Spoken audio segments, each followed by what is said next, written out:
Inaugural ceremonies at the new home of the Army's Tank Destroyer Unit. The last word in fighting power. The commanding officer, Major General Andrew D. Bruce, has formally accepted the camp. And now the flag-raising ceremony is to climax the impressive event. The star-spangled banner that will fly from the Camp Hood flag mast is a handsome garrison flag, 20 by 38 feet. The men who will each day salute this flag are the men of the Tank Destroyer Center, trained here in the latest methods of destructive fury to conquer the enemies who would tear down this very banner.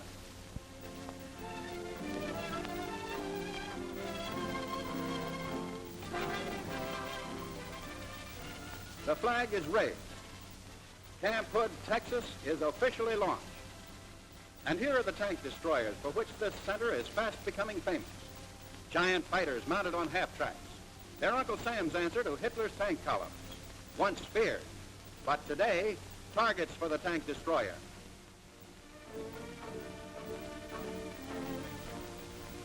To train more and more men for the operation and maintenance of the tank destroyer is the job cut out for Camp Hood. As the tank destroyer is a half-track vehicle, great stress is put on speed-up operations for changing a track. It's a known fact that almost every outfit in the Army now has half-track vehicles. So the new methods developed at this center attract great interest.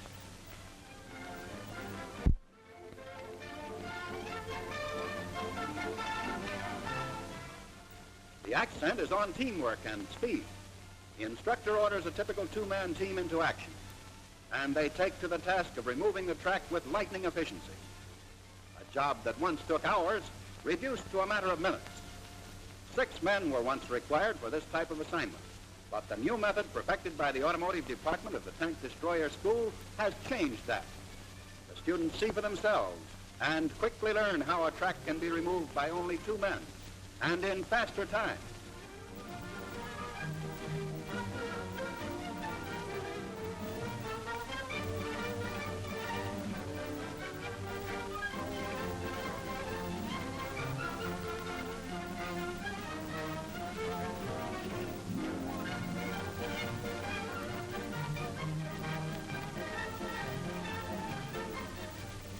Can the track be put back with equal speed?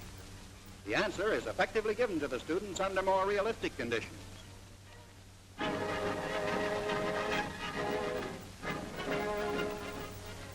Camouflaged, the tank destroyer races to make believe attack at battle speed.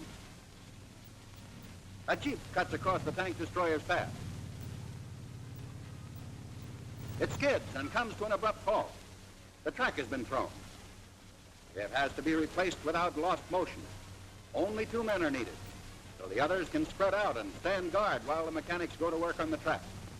Whenever possible, it's best to back the truck alongside the track, which weighs 350 pounds.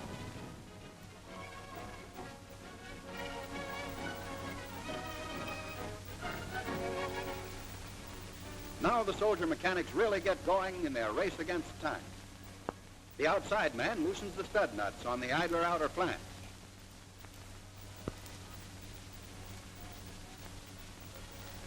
His partner, meantime, has been loosening the anchor pin and is now removing the adjusting rod outer nut, preliminary to jacking up the vehicle.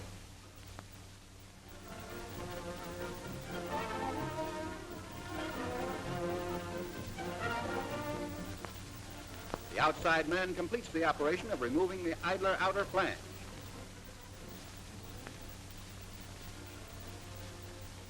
Now, they're ready to jack up the vehicle.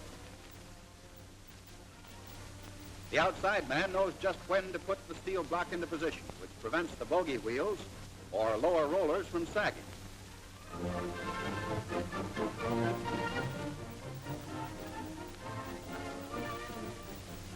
They're ready to set the track into position. Seconds are racing along, but they're ahead of the record. Here, then, is the test tube for all future half-track operations.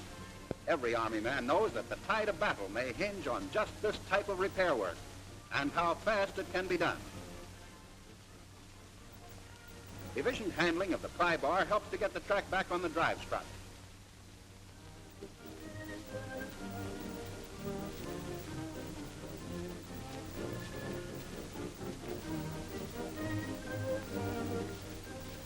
The pry bar also forces the track guides into their groove. The men now combine their efforts to get the track into position on the rear idler.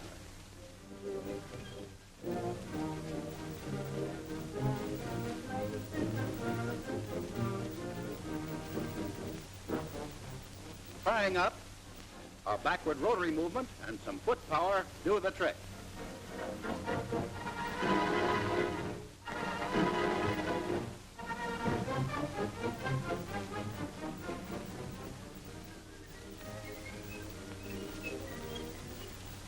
Next, the idler outer flange is replaced.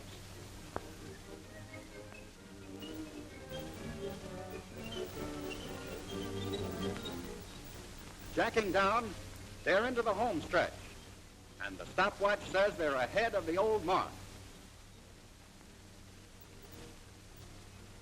The jack is passed on to force the idler into tight position for the job of guiding the adjusting rod into its bracket.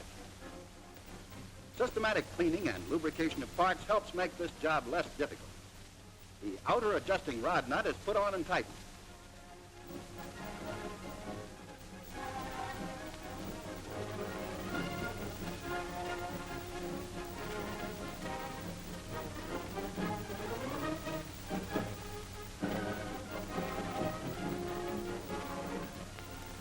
Then, he fixes the wrench for the anchor pin nut.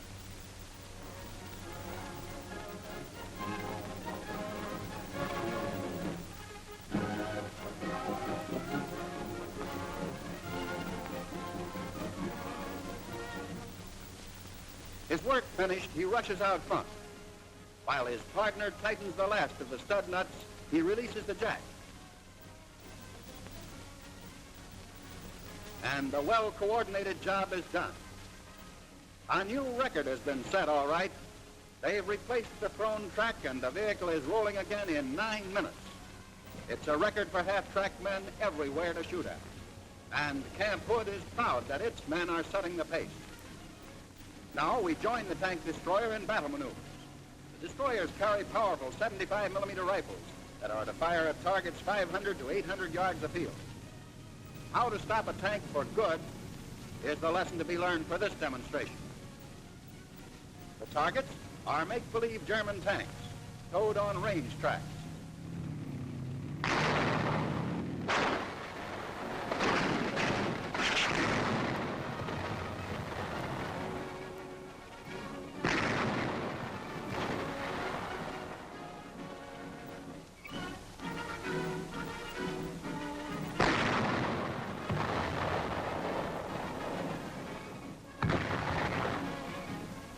The tank destroyer half-track, rumbling monster of destruction, dedicated to victory, quick and sure, thanks to American mechanical genius and our military efficiency.